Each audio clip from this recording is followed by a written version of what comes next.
ये video dedicated है Indian physiotherapist के लिए। अगर हम फिजियोथेरेपिस्ट हैं तो इंडिया छोड़ करके हम ओवरसीज क्यों जाए? सारी फिजियोथेरेपी की पढ़ाई करने के बाद इवेंचुअली एक बीपीटी की डिग्री लेते हैं। इसका जो एवरेज सैलरी है इंडियन फिजियोथेरेपिस्ट की वो अराउंड 20 से 30 हजार रुपए ही है। इंडियन फिजियोथेरेपिस्ट का सोसाइटी में रिस्पेक्ट, वर्क लाइफ बैलेंस भी बहुत इंपॉर्टेंट है एक डॉक्टर की लाइफ। बात करूं खासकर यूरोपियन कंट्रीज की, जहां पे लीव्स एक इंडियन फिजियोथेरेपिस्ट को ये डिसीजन लेना आसान लगे।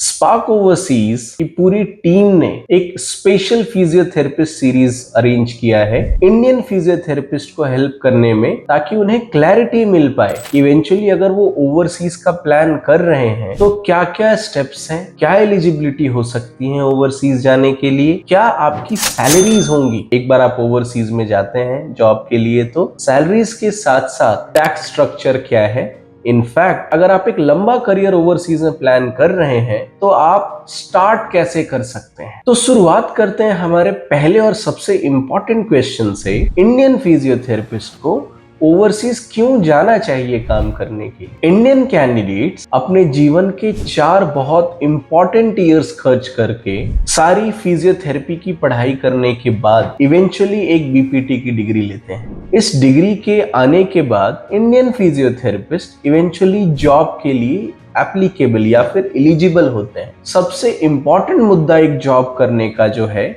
वो है सैलरी। बट जो एवरेज सैलरी है इंडियन फिजियोथेरेपिस्ट की वो अराउंड 20 से 30 हजार रुपए ही है एक फ्रेशर फिजियोथेरेपिस्ट का इंडिया में। और 20 से 30 हजार रुपए में आज की डेट में सर्वाइवल थोड़ा टफ है। अगर आप इवेंचुअली अपने बीपीटी की डिग्री को जस्टिफाई करना चाहते हैं इन टर्म्स ऑफ सैलरी, तो ओवरसीज एक बढ़िया रास्ता है। दूसरा जो सबसे इंपॉर्टेंट पॉइंट है वो है इंडियन फिजियोथेरेपिस्ट का सोसाइटी में रिस्पेक्ट। मैं ऐसे कई सारे बच्चों से मिलता हूँ एक महीने में या फिर अपने काम के दौरान, इसमें इंडियन फिजियोथेरेपिस्ट की बहुत बड़ी कंप्लेंट रहती है सोसाइटी उनको जो ड्यू रिस्पेक्ट है एक डॉक्टर का वो प्रोवाइड नहीं करती, which is a very sad fact and we see it in daily life. जो इंडियन फिजियोथेरेपिस्ट हैं खासकर जो टियर 2 टियर 3 सिटीज में काम कर रहे हैं वो शायद मेरी इस बात से ज्यादा रिलेट कर पाए कि सोसाइटी आज भी उनको एज ए डॉक्टर एक्सेप्ट करने को तैयार नहीं। सो इंपॉर्टेंट ये है, अगर आप अपने इस डिग्री को जस्टिफाई करवाना चाहते हैं, सोसाइटी में रिस्पेक्ट पाना चाहते हैं जो कि ड्यू है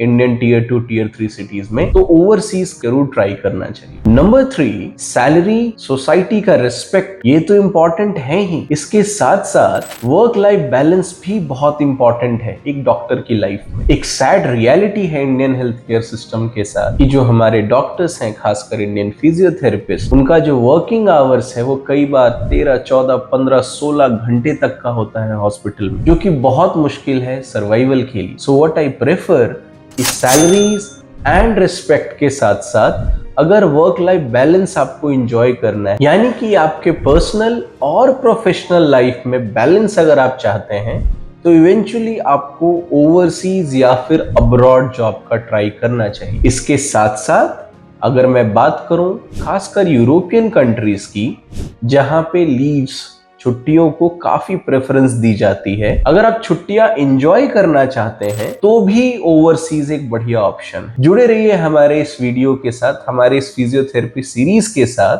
सो दैट हम आपको ये बता पाए कि इंडियन फिजियोथेरेपिस्ट अगर ओवरसीज में अपना करियर बनाना चाहते हैं तो एलिजिबिलिटी क्राइटेरिया क्या होगा, सैलरी क्या होगी, कौन सी कंट्री सबसे बेस्ट है इंडियन फिजियोथेरेपिस्ट के लिए। इसके साथ साथ पूरा जो फ्यूचर प्लानिंग है इंडियन फिजियोथेरेपिस्ट का, उसका बेस, उसकी शुरुआत आप इंडिया में कैसे कर सकते हैं।